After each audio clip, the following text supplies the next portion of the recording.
Hello, నేను మిస్ఎస్ రావు. పుట్టినటువంటి పిల్లలు తమకు పుట్టారా లేదా అనేటువంటి సందేహం ఇప్పుడు పురుషుల్లో ఎక్కువగా వస్తుంది.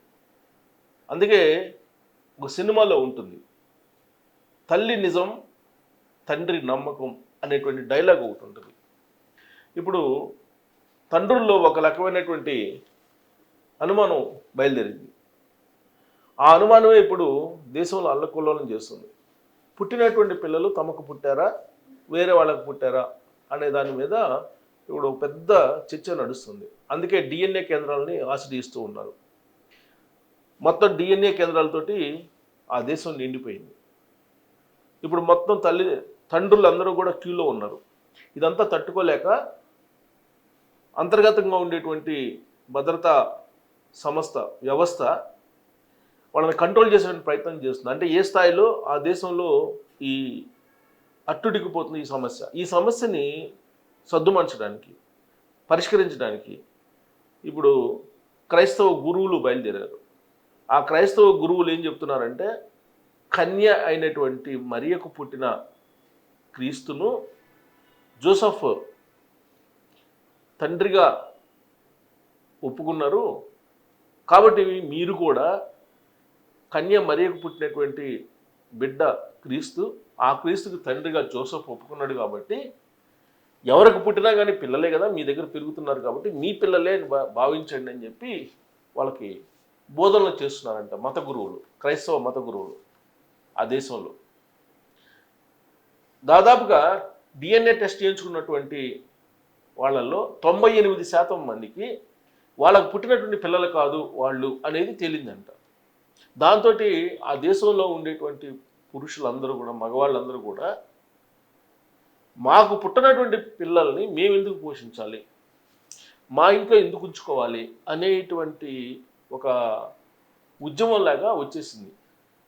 దాంతో ఆ దేశంలో అల్లకొల్లోలం బయలుదేరింది. ఇంతకీ ఆ దేశం ఏంటి అంటే ఉగాండాతో పాటు ఆస్ట్రేలియాలో ఉండేటువంటి కొన్ని దేశాల్లో కూడా ఇలాంటి పరిస్థితే నెలకొంది. ఇప్పుడు డిఎన్ఏ టెస్టులు చేయించుకుంటున్నారు. ఈవెన్ క్యాబుల్లో కూడా ఈ ప్రచారం చేస్తున్నారంట. గ్రామీణ ప్రాంతాల్లో కూడా ఇప్పుడు డిఎన్ఏ టెస్టుల మీద చర్చ జరుగుతుందట ఉగాండాలో.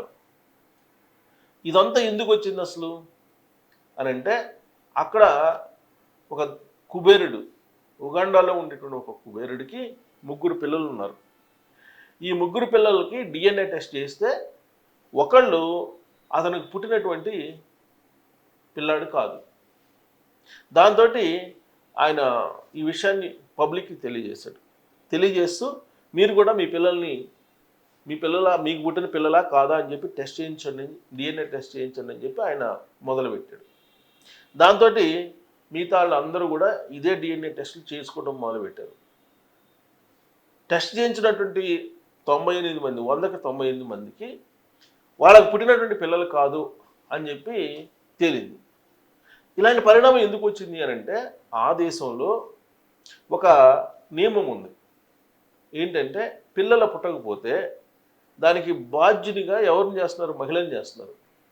మహిళ కారణంగానే పిల్లలు పుట్టడం లేదనేటువంటి ఒక అభిప్రాయం అక్కడ ఉంది. పురుషుల్లో లోపం ఉన్నప్పటికీ, పురుషుల కారణంగా పుట్టడం లేదని చెప్పి తేలుతున్నప్పటికీ, మహిళల్నే అక్కడ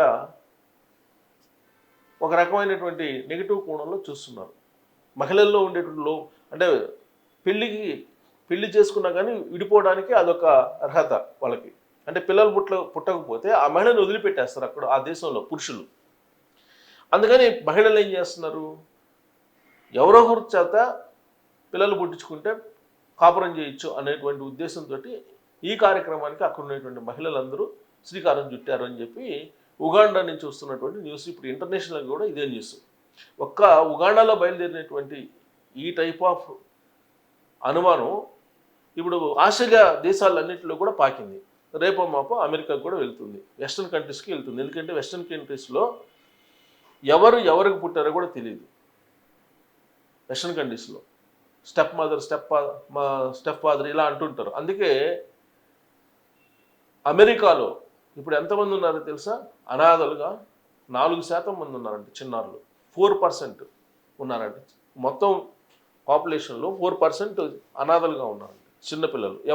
అంటే ఎవరికి పుట్టారో ఎవరికి పుట్టలేదు తెలియనటువంటి పరిస్థితి, వాళ్ళ తల్లిదండ్రులు ఎవరో కూడా తెలియనటువంటి పరిస్థితిలో 4% మంది ఉన్నారు. అంటే 100కి నలుగురికి వాళ్ళ తల్లిదండ్రులు ఎవరో తెలియదు. తల్లి అన్నా తెలిసి ఉంటుంది, లేదా తండ్రి అన్నా తెలిగిపోయి ఉండొచ్చు, లేదా తండ్రి తెలిసి ఉంటాడు, తల్లి అన్నా తెలిగిపోయి ఉండొచ్చు. కానీ ఇద్దరు తెలియనటువంటి వాళ్ళు 4% ఉన్నారు అమెరికాలో. కాకపోతే అమెరికా కల్చర్ వేరు. అమెరికాలో తల్లిదండ్రులని పెద్ద పట్టించుకోరు. జస్ట్ వాళ్ళకి 5 ఇయర్స్ తర్వాత అసలు వాళ్ళు వ్యక్తిగతంగా బతుకుతూ ఉంటారు. తల్లిదండ్రుల మీద డిపెండ్ అయ్యేటువంటి కల్చర్ కాదు అది. ఎవరికి వాళ్ళే స్వయంగా బతుకుతూ ఉంటారు. కారణం ఏంటంటే అక్కడ ఫ్రీ ఎడ్యుకేషన్ ఉంది, ఫ్రీ వైద్యం ఉంది. అక్కడ పుట్టినటువంటి పిల్లలకి అన్నిటికీ కూడా అందరికీ వెసులుబాటు ఉంది అక్కడ. అందుకే పై చదువులకు కూడా వెళ్ళరు వాళ్ళు పెద్దగా. ఎందుకంటే వాళ్ళు +2 మ్యాక్సిమం +2 చదవగానే ఎంప్లాయ్మెంట్కి వెళ్ళిపోతుంటారు, ఉన్నత చదువులకు వెళ్ళరు.